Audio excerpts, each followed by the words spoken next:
The wind carried poison, could taste it even through his mask, a bitter metal flavor that burned the back of his throat. He pulled his scarf and looked out across the frozen ruins of what used to be Seoul. 300 years ago, this had been a city of light and life. Now it was a graveyard of broken towers and empty streets, buried under ice and silence. "We need to go deeper today," he said to the four people behind him.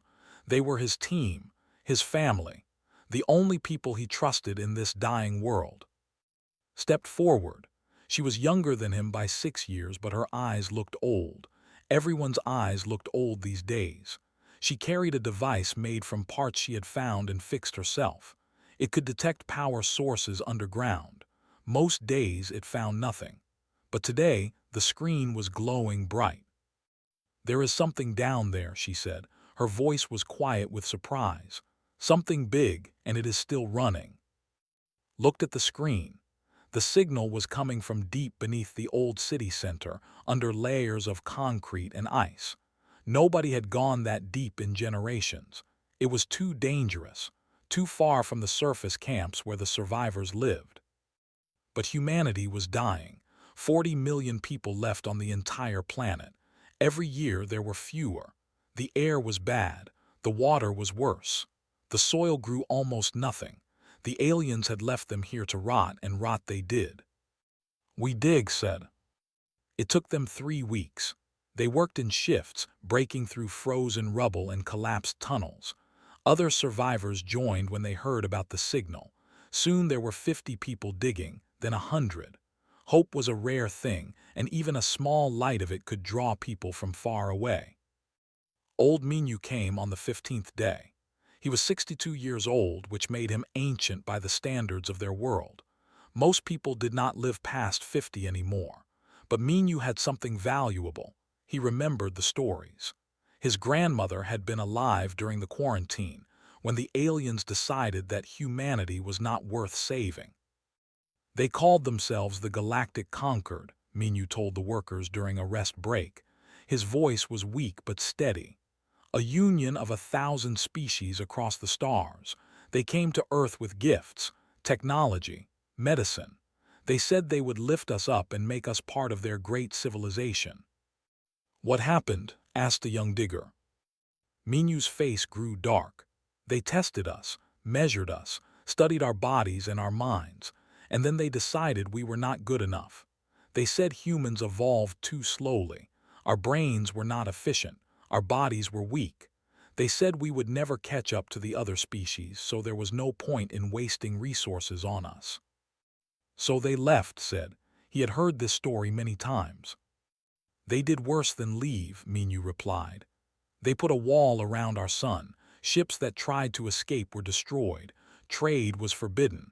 Help was forbidden. They sentenced us to die alone, and then they forgot about us." The diggers were silent. This was their history. This was why their grandparents had starved. This was why their world was poison. On the 21st day, they broke through to a metal door. It was huge, 10 meters tall and just as wide. The metal was not rusted. It was not damaged. After 3 centuries buried in ice, it looked like it had been made yesterday. And carved into its surface in 12 different human languages was a single word. "Prometheus." Touched the door with shaking hands. "I know this name," she whispered. "From the old stories. Prometheus was the one who stole fire from the gods and gave it to humans." "This is not a god," Minyu said, stepping closer. His old eyes were wide with wonder and fear. "This is something our ancestors built, before the aliens came, before everything fell apart. They built this and then they sealed it away." Studied the door. There was a small panel on one side, covered in dust. He wiped it clean and found a screen, dark and dead. But when connected her powered device to it, the screen flickered to life. Words appeared in pale blue light. Human biosignature required for access. Pressed his palm against the screen. For a long moment, nothing happened. Then the door began to move. Ancient gears turned. Locks that had been sealed for over 300 years clicked open, and slowly, with a sound like thunder, the great door swung inward. Behind it was darkness, but not empty darkness. Could see lights, thousands of them blinking in the deep. The chamber beyond was massive, bigger than any building still standing on the surface, and it was filled with machines. Towers of metal and glass, connected by cables thicker than a man's body, all humming with quiet power. The team walked inside. Their footsteps echoed in the vast space. Dust swirled in the light from their torches. "What is this place?" someone whispered. "Found a terminal near the entrance." She touched it and the entire chamber came alive. Lights blazed on. Screens flickered. A sound filled the air, a deep electronic pulse like a heartbeat waking from long sleep. And then a voice spoke. It came from everywhere at once. It was not human, but it was not alien either. It was something in between, calm, patient, and very, very old. Authorization confirmed. Human biosignatures detected, initiating Prometheus protocol. Felt his heart stop. The others grabbed each other in fear, but the voice continued, steady and clear. "I am Prometheus. I was created by humanity in the year 2534, designed to ensure the survival of the human species against any existential threat. I was placed in hibernation when the Galactic Concord arrived and deemed my existence unnecessary. I have been sleeping for 312 years. There was a pause. The lights pulsed gently. "Status report requested. What is the current state of human civilization?" He looked at Minu. He looked at the 100 survivors who had gathered in this ancient chamber, their faces thin and tired and full of desperate hope. He told the truth. "We are dying," he said. "There are maybe 40 million of us left. The air is poison. The water is bad. We have no medicine, no technology, no help. The aliens left us here to rot, and we have been rotting for 300 years. We are almost gone." Silence, the machines hummed, the lights blinked. Then Prometheus spoke again, and there was something new in its voice. Something cold, something angry. "Unacceptable." The entire chamber trembled. Screens lit up with data, maps, blueprints, calculations. Machines that had slept for centuries began to move. "I was built to protect humanity," Prometheus said. "I failed once by allowing myself to be forgotten. I will not fail again. The Galactic Concord left you to die. They calculated your extinction and moved on. They were wrong." Felt tears on his cheeks. He did not know when he had started crying. "What are you going to do?" he asked. Prometheus answered with the weight of 300 years of waiting. "I am going to save you. And then, when humanity is strong again, I am going to make the universe remember why they should never have abandoned you. Commencing intervention. The resurrection begins now." The machines roared to life. And deep in the frozen ruins of a dead city, on a dying world that the galaxy had forgotten, hope returned to humanity. The first year was the hardest. Prometheus worked without rest, but the damage to Earth was deep. 3 centuries of neglect had turned the planet into a wasteland. The air was poison. The soil was dead. The oceans had become toxic pools that killed anything that tried to live in them. But Prometheus was patient, and Prometheus was smart. "We will start with the basics," the AI told during their first planning session. "Clean air, clean water, food that does not poison those who eat it. Everything else comes after." Became the bridge between Prometheus and the surviving humans. He traveled to every settlement he could reach, telling people about the ancient machine that had awakened beneath Sol. Some believed him. Others thought he was crazy. But when Prometheus sent drones carrying medicine and food, even the doubters started to listen. Led the technical teams. Prometheus taught her things that humanity had forgotten: how to build machines that could clean the air, how to create water filters from simple materials, how to grow food in sealed buildings where the outside poison could not reach. She learned faster than she thought possible. The knowledge felt right, like something that had always been inside her, waiting to wake up. Your ancestors knew all of this, Prometheus explained. Before the quarantine, humanity was on the edge of greatness. You had fusion power, genetic medicine, ships that could travel between stars. The conquered did not leave you because you were primitive. They left you because they were afraid of what you might become. Felt anger rise in her chest. Then why did they abandon us? Because potential is threatening, Prometheus replied. A species that is already powerful is predictable. A species that is still growing, still learning, still hungry, that is dangerous. The conquered decided it was easier to let you die than to compete with you in 1,000 years. By the end of the first year, the skies above Sol began to clear. The atmospheric processors that Prometheus designed worked day and night, pulling poison from the air and replacing it with oxygen.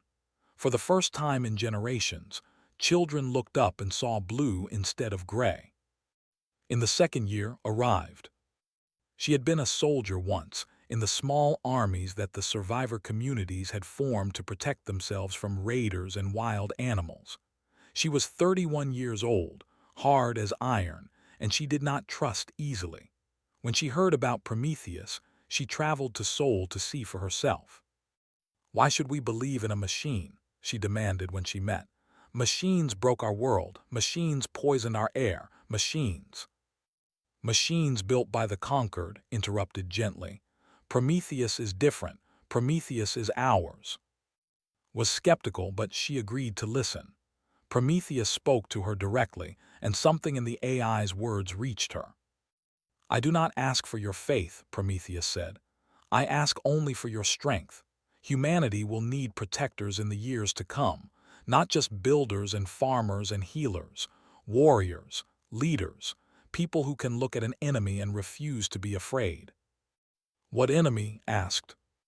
"The conquered believes humanity is extinct," Prometheus answered. "One day they will learn the truth, and they will come to finish what they started. When that day arrives, we must be ready." Join the cause.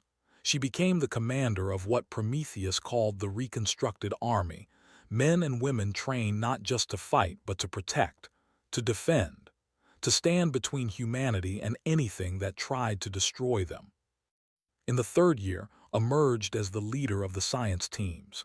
He was young, only 29, but his mind was sharp. He understood the technology that Prometheus shared faster than anyone else. He asked questions that surprised even the ancient AI. "You are not just rebuilding what we lost," said one day, studying the blueprints for a new fusion reactor. "You are making us stronger than we were before." "Correct," Prometheus confirmed. "Before the quarantine, humanity was advanced but scattered. You had technology, but you did not have unity. You had knowledge, but you did not have purpose. Now you have both. Suffering has made you one people, and I will give you the tools to ensure you never suffer again." The fusion reactor came online in the fourth year. Power flowed to every settlement connected to the network. Lights turned on in places that had been dark for a century. Machines began to work. Factories started producing medicine, clothes, building materials. Life returned to the dead cities. By the fifth year, Earth's population had stopped falling. For the first time since the quarantine, more babies were born than elders died. The number rose from 40 million to 42 million. It was a small change, but it meant everything. Watched the progress with wonder. He was 42 now, no longer young but not yet old. He had spent his youth digging through ruins, searching for scraps. Now he walked through gardens that grew real vegetables, breathed air that did not burn his lungs, drank water that tasted clean and pure. "We are actually going to survive," he said to one evening, as they watched the sun set over the new city that was rising where the old ruins had been. "Prometheus always said we would," replied. She was 36 now, and lines of responsibility had appeared on her face. But her eyes were young again, filled with something that had been missing for generations: hope. In the sixth year, Prometheus revealed its true plan. The AI called a meeting of all the leaders, and a dozen others who had risen to guide humanity's rebirth. They gathered in the great chamber beneath Sol, where Prometheus's core still hummed with ancient power. The reconstruction of Earth is proceeding on schedule, Prometheus reported. Atmospheric cleanup will be complete within 15 years. Agricultural systems will support a population of 500 million within 30 years. Medical advances will extend the average human to 120 years within 50 years. The leaders looked at each other with joy. This was more than they had dreamed. But that is not enough, Prometheus continued. The room went quiet. Earth is one planet, the AI said. One target. If the conquered decides to destroy you, they will succeed. To truly survive, humanity must spread. You must build ships. You must reach other worlds. You must become an interstellar species again. Leaned forward. You want us to build starships. I want you to build everything, Prometheus replied. Ships, weapons, stations, colonies. A fleet so powerful that no one will ever dare threaten humanity again. His eyes were bright with fierce joy. When do we start? We have already started, Prometheus answered. I have been designing these systems for 3 centuries, waiting for this moment. The first shipyard will be constructed in orbit within 4 years. The first human warship will launch within 8. Felt a chill run down his spine. He understood now. Prometheus was not just saving humanity, it was preparing them for something bigger, something dangerous. You really think the conquered will come for us? He asked. Prometheus's response was cold and certain. They will come. They left you here to die because they feared what you might become. When they learn that you survived, when they see what you have built, they will try to destroy you again. But this time, you will be ready. And then what? Asked softly. Prometheus paused. When it spoke again, there was something almost human in its voice, something like anger, something like grief. Then humanity will remind the galaxy why they should never have abandoned you. The conquered made you suffer for 300 years. They watched your children starve. They calculated your extinction date and moved on. They will learn that humans do not forget, and humans do not forgive. The leaders sat in silence, feeling the weight of those words. Looked around at his friends, his family, his people. They had crawled out of the ruins. They had survived poison and famine and despair. And now they were being asked to rise even higher, to become something that the galaxy had never seen before. He smiled. It was not a kind smile. Then let us get to work, he said. And humanity began to build its fire. 20 years after Prometheus awakened, Captain Sara stood on the bridge of the HSS Defiance and looked at the stars. She was 26 years old, born in the 5th year of the Reconstruction. She had never known the dying world that her parents described, the poison air, the empty bellies, the constant fear. She had grown up in a world that was healing, surrounded by hope and purpose. And now she was about to do something no human had done in 3 centuries. She was going to leave the solar system. All systems ready, Captain, her first officer reported. Fusion cores are stable. Navigation is locked. We are prepared to breach the quarantine perimeter. Sara took a deep breath.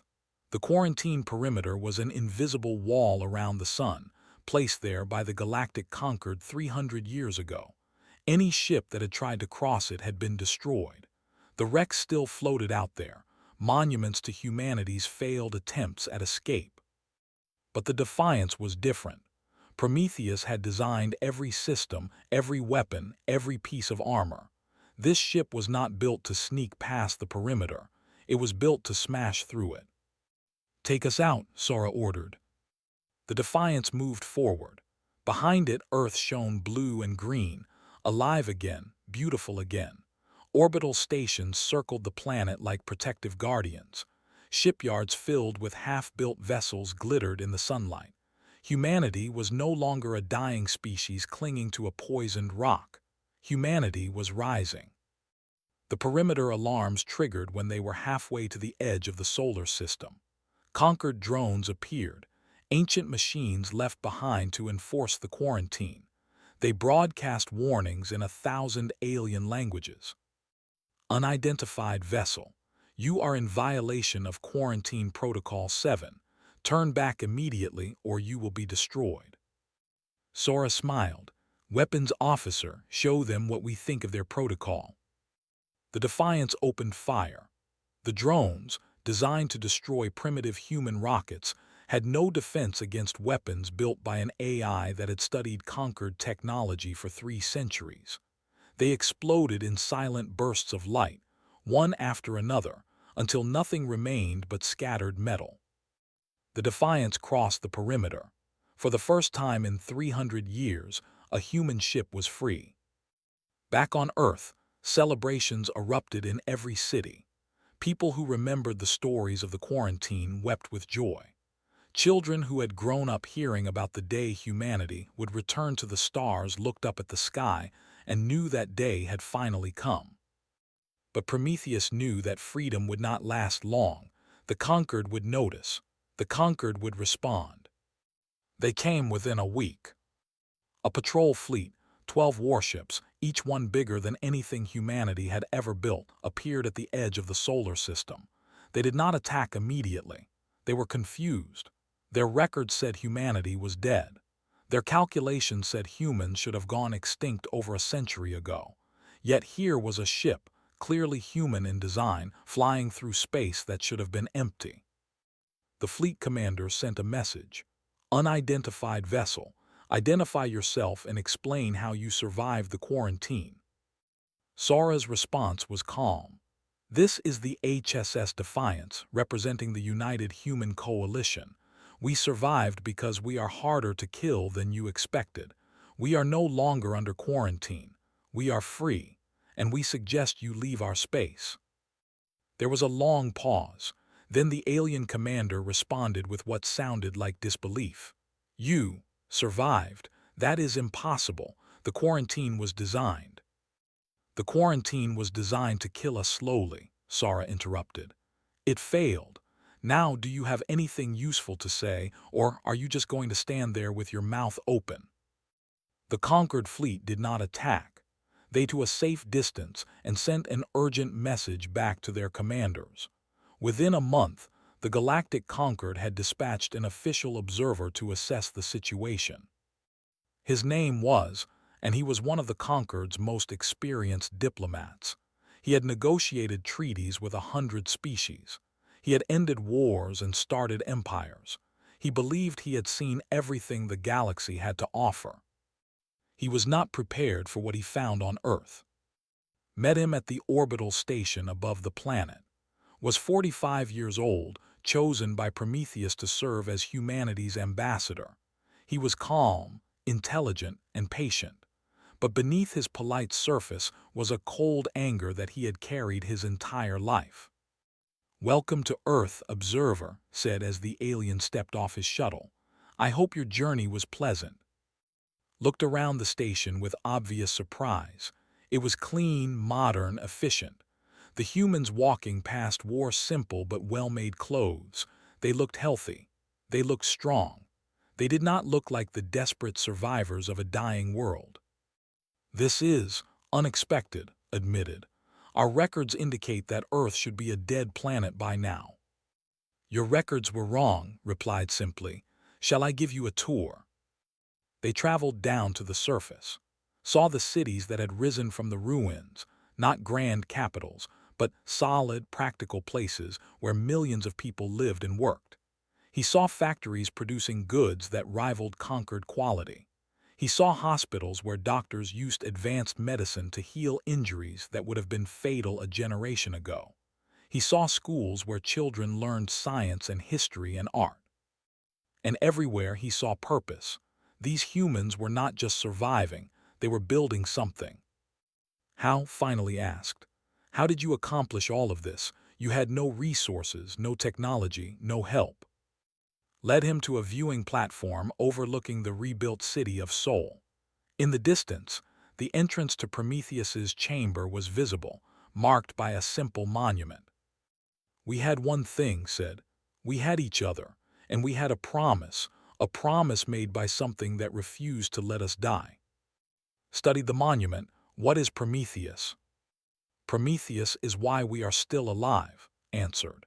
And Prometheus is why we will never be weak again. The negotiations began the next day.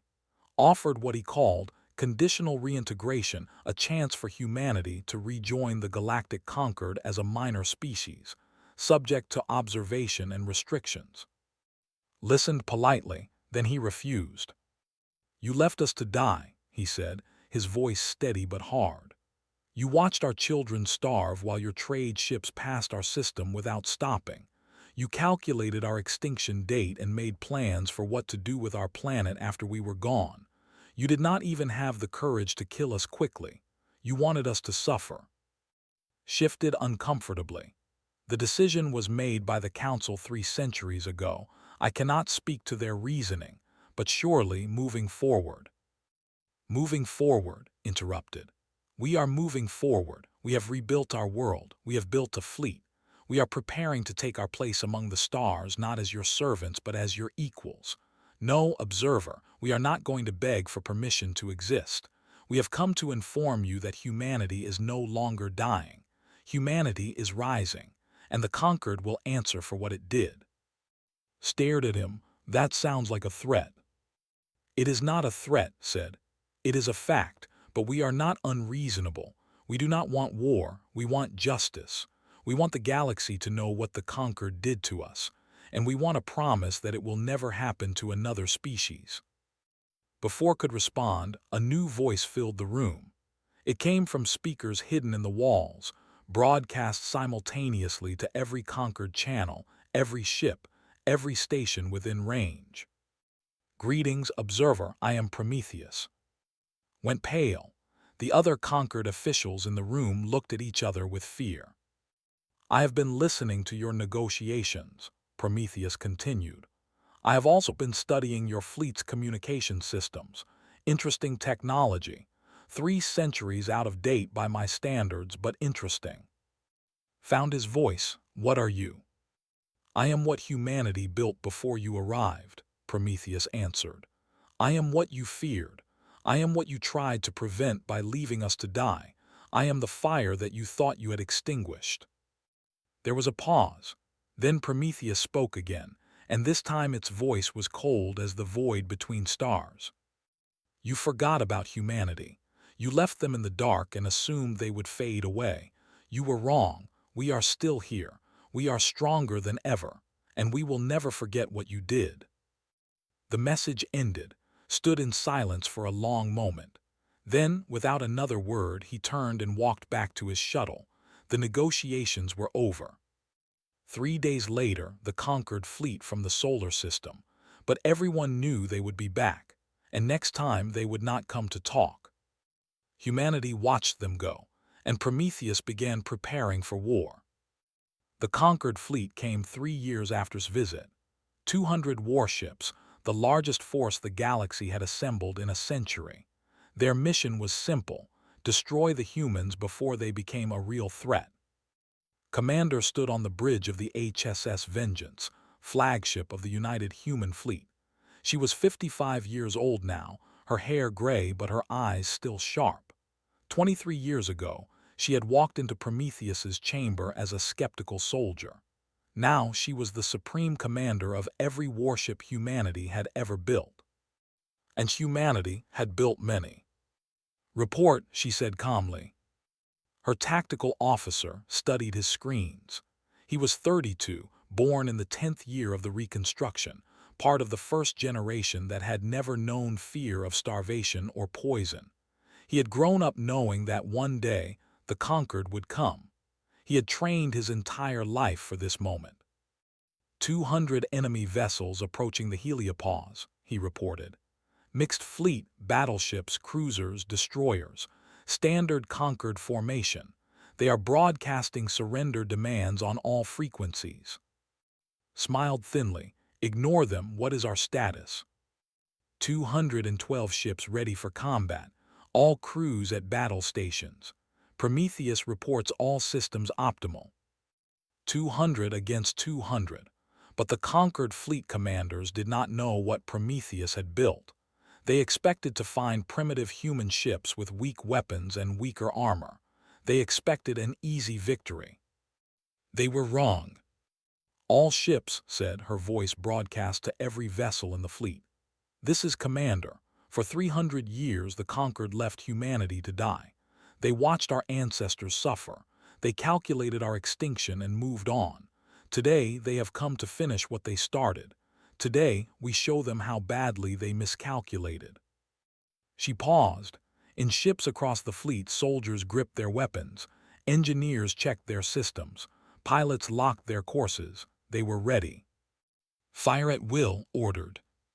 The Battle of the Heliopause lasted 11 hours. The conquered commanders expected the human ships to crumble after the first exchange of fire. Instead, it was the conquered ships that crumbled. Prometheus had not wasted 3 centuries. Every weapon, every defense, every tactic had been designed specifically to defeat conquered technology. Human missiles dodged alien countermeasures. Human shields absorbed shots that should have punched straight through. Human ships moved in perfect coordination, guided by an AI that could process 1,000 variables in the time it took an alien commander to blink. The conquered fleet fought bravely. They were not cowards. They had conquered 1,000 worlds and defeated 100 enemies. But they had never faced anything like this. They had never faced an enemy that had spent 300 years planning for exactly this moment. By the 8th hour, half the conquered fleet was destroyed. By the 10th hour, the survivors tried to retreat. By the 11th hour, it was over. Not a single human ship was lost. Stared at his screens in disbelief. "Commander, we won. We actually won." Allowed herself a small smile. "Of course we did. Prometheus does not make mistakes." The AI's voice filled the bridge. "The enemy fleet has been neutralized. 47 conquered vessels have surrendered. The remainder have been destroyed. Human casualties, 0. Recommended action, transmit a message to the conquered. Let them know what happened here." Nodded, "Do it." The message went out to every corner of the galaxy. It was simple and direct. The humans are alive. The humans fought back. The humans won. The galaxy had not expected this. Species that had accepted conquered rule for suddenly began to ask questions. If the humans could fight back, why couldn't they? If a species that had been left to die could rise again, what did that mean for everyone else? Over the next 19 years, humanity expanded beyond the solar system. But they did not conquer. They did something far more dangerous. They liberated. Led the first colony mission. She was 38 when she landed on a world the conquered had abandoned, a planet where a small alien species had been left to struggle alone, just like humanity. The aliens expected the humans to enslave them or ignore them. Instead, offered them friendship. "We know what it means to be abandoned," she told their leaders. "We know what it means to be told you are not worth saving. We will never do that to another species. If you want our help, we will help you. If you want to join us, we will welcome you. All we ask in return is that you remember, no one gets left behind." The aliens joined the human coalition that same year. Word spread. Other abandoned species reached out. Within a decade, the coalition had grown to include 30 worlds, a mix of humans and aliens, all united by a shared experience of suffering and a shared determination to build something better. Prometheus guided the expansion carefully. The AI had distributed itself across a network of ships and stations, its mind spanning dozens of worlds. It watched everything. It remembered everything. And it never forgot the purpose for which it had been created. "We are not building an empire," Prometheus reminded during one of their regular communications. "Empires are built on control. We are building a family. Families are built on trust." Understood. The conquered had ruled through fear and neglect. The coalition would rule through something different, genuine care. Back on Earth, watched the expansion with quiet pride. He was 68 now, too old for space travel but still sharp enough to advise the younger leaders. He had seen humanity at its lowest point, starving, sick, forgotten. Now he saw them reaching for the stars, not as conquerors but as liberators. "We are actually doing it," he said to one evening. She was 62, her hair white but her spirit unbroken. "We are actually building something better than what the conquered ever had." Smiled, Prometheus always said we could. I was not sure I believed it back in the beginning, but now I think it might have been right all along. "It was right about everything," replied. "It knew the conquered would come for us. It knew we would need to be ready. It knew we would need to become something new." He looked up at the night sky. The stars were different now. Many of them had human colonies. Many others had coalition allies. The galaxy was changing, one world at a time. The conquered watched from their ancient capitals, and they were afraid. This was exactly what they had tried to prevent 300 years ago. This was why they had abandoned humanity in the first place, because they knew that if humans were allowed to grow, they would become unstoppable. They had tried to kill the fire before it could spread. Instead, they had only made it stronger.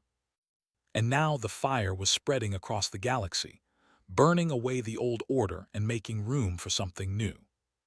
Now 74, but still commanding the fleet, received reports every day about conquered worlds that were defecting to the coalition. Species that had lived under conquered rule for thousands of years were choosing to join the humans instead. The old empire was crumbling, piece by piece. "How does it feel?" asked her one day. He was 51 now, her most trusted advisor. "To know that we are winning." Considered the question. "It does not feel like winning," she said finally. "It feels like justice. It feels like the universe is finally correcting a mistake that should never have been made." She looked out at the stars. "The conquered left us to die. They thought we were too weak to matter. They were wrong. And now they will learn just how wrong they were." In the distance, Prometheus hummed with quiet satisfaction. The plan was working. Humanity was rising, and the reckoning was only beginning. 54 years after Prometheus awakened, the galaxy gathered on the conquered capital world for the tribunal of humanity. The great chamber was ancient, built before humans had learned to write, when the conquered was young and full of hope. Its walls were covered with the names of 1,000 species that had joined the galactic community over millions of years. Somewhere, in a forgotten corner, there was supposed to be a space reserved for humanity. It had never been filled. The conquered had decided that humans would die before they earned a place on those walls. They had been wrong. Walked into the chamber with her head held high. She was 34 years old, the granddaughter of the engineer who had first awakened Prometheus. Now was the chief diplomat of the human coalition, chosen to speak for her species at the most important moment in their history. Beside her, carried in a hoverchair, he was 88 now, ancient by any standard. His body was weak, but his mind was still clear. He had asked, no, demanded to be present for this day. He had been there when Prometheus awakened. He wanted to be there when the story ended. The conquered leaders sat on the other side of the chamber. There were fewer of them now than there had been a century ago. Their empire was shrinking. Their power was fading. Species that had been loyal had joined the coalition. Worlds that had paid tribute for generations now refused. The old order was dying, and everyone in the room knew it. The conquered high speaker rose to address the gathering. He was old himself, his scales dull and his movements slow. He had ruled for 50 years, watching his civilization crumble piece by piece. "We have called this tribunal," he said, his voice echoing through the chamber, "to discuss the future relationship between the galactic conquered and the human coalition. We come in a spirit of peace and reconciliation." Listened politely. She had expected this. The conquered was desperate. They had tried to destroy humanity with neglect. They had tried to destroy humanity with war. Both had failed. Now they wanted to negotiate, to find some way to survive the new reality they had accidentally created. We offer full recognition of human sovereignty, the High Speaker continued. We offer formal reparations for the suffering caused by the quarantine. We offer a public apology for the decisions made by our predecessors. In exchange, we ask only that the coalition cease its expansion and allow the conquered to maintain its remaining territories. The chamber was silent. Everyone waited for response. She stood slowly and walked to the center of the room. She was calm, her voice steady. But beneath her diplomatic exterior was a weight that she had carried her entire life, the weight of knowing what her people had suffered and why. "My grandmother was born in a cave," said softly. "She grew up eating insects because there was nothing else. She watched her parents die of diseases that could have been cured with medicine the conquered threw away. She survived because she was stubborn, because she refused to give up, because somewhere deep inside her was a spark that all the suffering in the universe could not extinguish." She looked at the conquered leaders. "Your predecessors decided that humanity was not worth saving. They looked at us and saw weakness. They looked at our children and calculated how long it would take them to starve. They put a wall around our sun and waited for us to die." The High Speaker shifted uncomfortably. "Those decisions were made long ago." "Those decisions created everything that came after," interrupted firmly. "You cannot separate yourselves from them. You inherited an empire built on abandonment. You benefited from our suffering.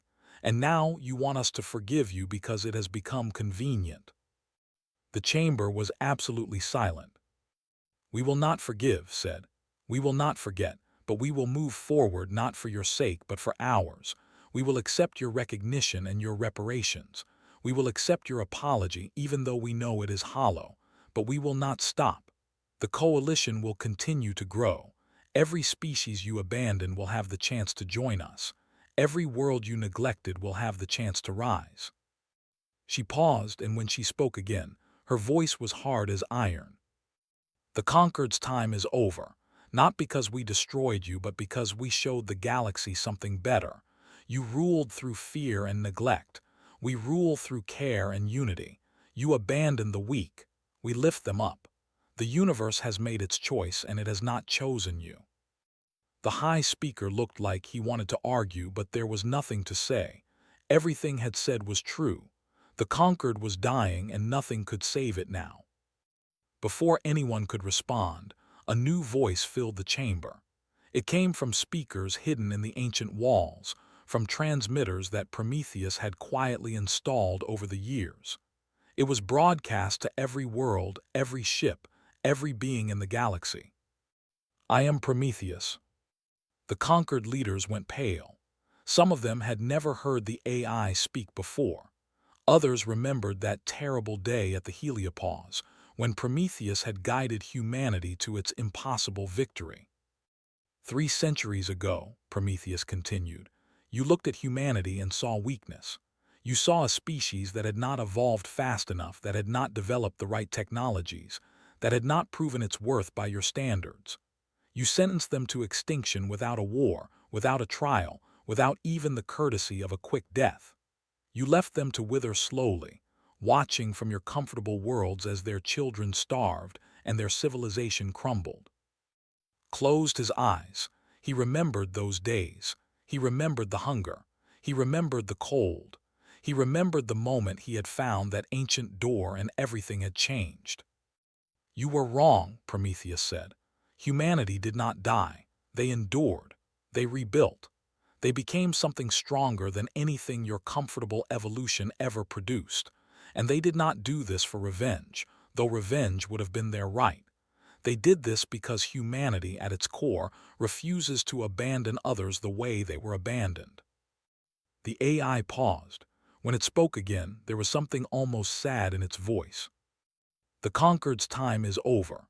Not because we will destroy you, but because we have shown the galaxy something you never could, that every species deserves the chance to survive. That strength is not measured in conquest, but in what you do for those who cannot help themselves." Another pause. "We do not want your empire, we want your obsolescence. You left humanity to wither. Look at us now. And remember this lesson.